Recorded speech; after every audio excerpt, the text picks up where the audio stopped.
अल्लाह ही हर चीज का पैदा करने वाला है और वही हर चीज का निगरां है। उसी के पास आसमानों और जमीन की कुंजियां हैं और जिन्होंने अल्लाह की आयतों से कुफ्र किया वही नुकसान उठाने वाले हैं। कह दो कि ऐ नादानो, तो क्या तुम मुझसे ये कहते हो कि मैं गैरुल्लाह की परस्तिश करने लगूं?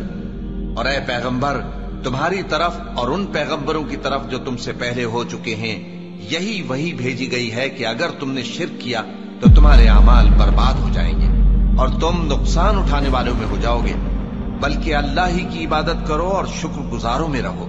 और उन्होंने अल्लाह की कद्र शनासी जैसी करनी चाहिए थी, नहीं की। और क़यामत के दिन तमाम जमीन उसकी मुट्ठी में होगी और आसमान उसके दाहिने हाथ में लिपटे हुए होंगे और वो उन लोगों के शिर्क से पाक है, बुलंद व बरतर है। और जब सूर फूंका जाएगा तो जो लोग आसमानों में हैं और जो जमीन में हैं सब बेहोश होकर गिर पड़ेंगे मगर वो जिसको अल्लाह चाहे। फिर दूसरी दफा सूर फूंका जाएगा तो फौरन सब खड़े होकर देखने लगेंगे और जमीन अपने परवरदिगार के नूर से चमक उठेगी और आमाल की किताब खोल कर रख दी जाएगी और पैगंबर और दूसरे गवाह हाजिर किए जाएंगे और उनमें इंसाफ से फैसला किया जाएगा और उनके साथ बेइंसाफी नहीं की जाएगी।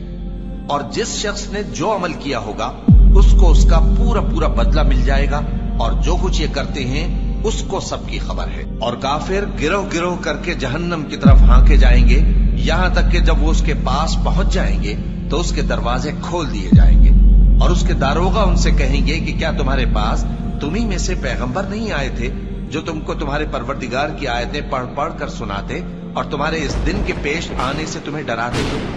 वो कहेंगे क्यों नहीं, लेकिन काफिरों के हक में अजाब का हुक्म साबित हो चुका था। कहा जाएगा कि दोज़ख के दरवाजों में दाखिल हो जाओ, हमेशा इसमें रहोगे। सो तकब्बुर करने वालों का बुरा ठिकाना है। और जो लोग अपने परवरदिगार से डरते हैं उनको गिरोह गिरोह करके बहिश्त की तरफ ले जाया जाएगा, यहां तक कि जब वो उसके पास पहुंच जाएंगे इस हाल में कि उसके दरवाजे खोले जा चुके होंगे और उसके दारोगा उनसे कहेंगे कि तुम पर सलाम हो, तुम बहुत अच्छे रहे, अब इसमें हमेशा के लिए दाखिल हो जाओ। और वो कहेंगे कि अल्लाह का शुक्र है जिसने अपने वादे को हमसे सच्चा कर दिया और हमको इस जमीन का वारिस बना दिया। हम बहिश्त में जहां चाहे रहें तो अच्छे अमल करने वालों का बदला भी कैसा खूब है। और तुम फरिश्तों को देखोगे कि अर्श के गिर्द घेरा बांधे हुए हैं और अपने परवरदिगार की तारीफ और तस्बीह कर रहे हैं और उनमें इंसाफ के साथ फैसला कर दिया जाएगा और कहा जाएगा कि हर तरह की तारीफ अल्लाह ही के लिए है जो तमाम जहानों का मालिक है।